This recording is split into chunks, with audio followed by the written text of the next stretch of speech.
আল্লাহ আমার তো বাবা নাই। আল্লাহ আল্লাহ কিছুদিন আগে আমার বাবা আল্লাহ বিদায় নিয়ে গেছিল। আল্লাহ কবর আমার বাবা শাহিদ। আল্লাহ দুনিয়ার কোন গুণের কারণে যদি আমার বাবা কবরে আটকা পড়ে থাকে, আল্লাহ আল্লাহ তার সন্তানাতি হয়ে আল্লাহ আমরা মাপ চাই। আল্লাহ তুমি মাফ করে দাও।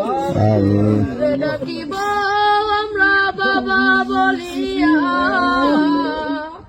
তারে ডাকিব আমরা দাদা বলিয়া। ও আল্লাহ কারে ডাকিব আমরা বাবা বলিয়া, কারে ডাকিব আমরা বাবা বলিয়া। আল্লাহ যেই বাবা নিজে না পড়ে আমরা পড়াইছে আল্লাহ আল্লাহ আজকে সেই বাবা অন্ধকার কবরে। আল্লাহ আল্লাহ তুমি আমার আব্বার কবরটা জান্নাতের বাগান বানায় দাও। আল্লাহ আমার দাদা নাই, দাদি নাই, নানা নাই, নানি নাই। আল্লাহ দাদা দাদি নানা নানি কবরটা জান্নাতের বাগান বানায় দাও। আল্লাহ তারা তো দুয়ার আসে বসে থাকে রে আল্লাহ আল্লাহ তারা দুনিয়া আওলাদ পাঠাইছে। আল্লাহ তারা তো আজকে অন্ধকার কবরে, তারা আওলাদের কাছে আল্লাহ সাহায্য চাই।